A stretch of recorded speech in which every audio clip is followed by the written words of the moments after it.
ये बात सच है कि इस वॉर में कई सारे देश इन्वॉल्व हो चुके हैं और अगर हालात इसी तरीके से बिगड़ते रहे तो ये धीरे धीरे एक रीजनल वॉर बन सकती है मिडिल ईस्ट में।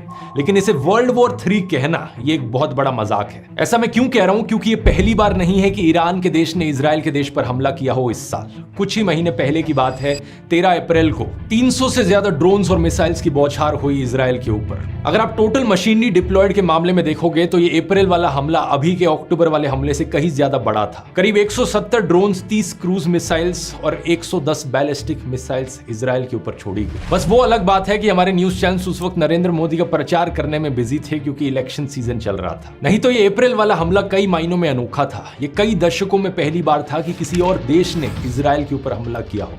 इससे पहले साल 1991 की गल्फ वॉर में था कि सद्दाम हुसैन के इराक ने मिसाइल्स छोड़ी थी इजराइल के ऊपर।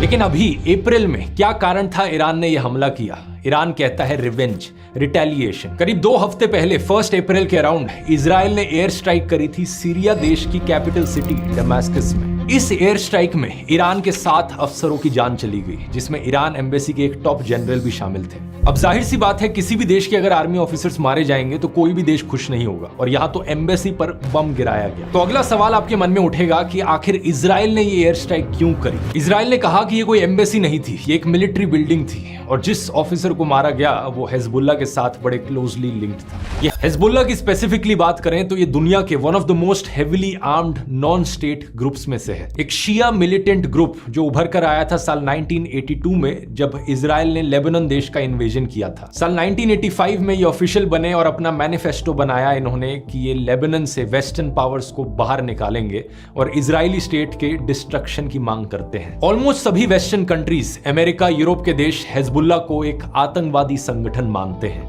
हालांकि भारतीय सरकार ऐसा नहीं मानती। लेबनान के देश में जो सदर्न हिस्सा है, करीब 22 साल तक उसे इजराइल ने ऑक्यूपाई कर रखा था। हिजबुल्लाह ने ही एक्चुअली में साल 2000 में इजराइल को वहां से धकेल कर निकाला था। साल 2006 में हिजबुल्लाह और इजराइल के बीच में एक और जंग हुई थी जो करीब 34 दिन तक चली, लेकिन इस जंग को दोनों में से कोई भी नहीं जीता था। अगर आप लेबनान के देश में नक्शे पर देखोगे तो एक्चुअली में काफी बड़ा एरिया हिजबुल्लाह के कंट्रोल में है। ये पैरामिलिट्री ग्रुप एक्चुअली में कई मायनों में लेबनान की खुद की आर्मी से ज्यादा पावरफुल है। Some countries classify Hezbollah as a terror group. More powerful than the state, and more armed than the Lebanese army itself. आज के दिन हिजबुल्लाह और इजराइल के बीच जो वॉर है ये काफी ओपनली चल रही है पिछले कई महीनों से। 7 अक्टूबर 2023 को हमास ने इजराइल पर हमला किया था, जिसकी वजह से ये सारी वॉर शुरू हुई, और उसके अगले ही दिन 8 अक्टूबर 2023 से हिजबुल्लाह ने ऑफिशियली एक स्टेट ऑफ वॉर डिक्लेयर कर दी थी इजराइल के खिलाफ। दूसरी तरफ अगर हुतीज की बात करी जाए, इनकी शुरुआत 1990s में हुई थी। इसके पीछे कारण था शिया मार्जिनलाइजेशन और बढ़ता हुआ फॉरेन इन्फ्लुएंस यमन के देश में। हुतीज को भी कई सारे देशों के द्वारा एक आतंकवादी संगठन माना जाता है और ये यमन की सरकार के ऑपोजिशन में रहे हैं। इंटरेस्टिंगली हुतीज को भी इंडियन सरकार एक आतंकवादी संगठन नहीं मानती। ईरान के अलावा कहा जाता है कि रशिया भी हुतीज की फंडिंग करता है, और सऊदी की जो गवर्नमेंट है, सऊदी अरेबिया यमन के बॉर्डर पर है। सऊदी अरेबिया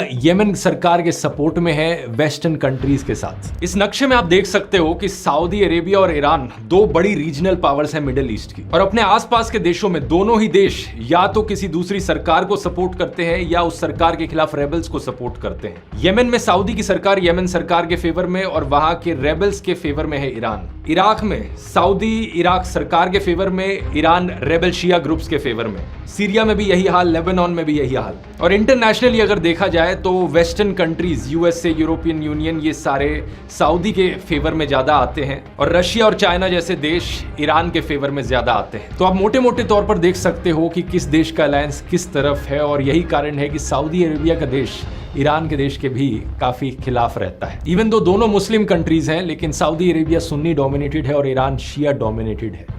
अब ये जो करंट वॉर चल रही है, इसमें हिजबुल्लाह एक्चुअली में काफी पावरफुल निकली। इजराइल और लेबनान के बॉर्डर पर करीब 80,000 से ज्यादा इजरायलियों को अपने शहर और नगर छोड़ने पड़े, क्योंकि डेली वहां से रॉकेट फायर आता था। दूसरा, हुतीज ने रेड सी को डिसरप्ट किया है, वहां आने जाने वाले जहाजों पर मिसाइल से हमला करके करीब $1 ट्रिलियन के लॉसेज हुए हैं ट्रेड में इसकी वजह से। अप्रैल के हमले से पहले ईरान डायरेक्टली इन्वॉल्व नहीं था इस वॉर में, हालांकि अपने प्रॉक्सीज के थ्रू हमला कराया जा रहा था, लेकिन 14 अप्रैल को ऑफिशियल स्टेटमेंट उनकी तरफ से दी जाती है। अब से जायनिस्ट रेजिम अगर हमारे इंटरेस्ट, एसेट्स और लोगों या सिटीजन्स पर हमला करेगी तो हम काउंटर अटैक करेंगे। ये कहा जाता है IRGC के हेड हुसैन सलामी के द्वारा।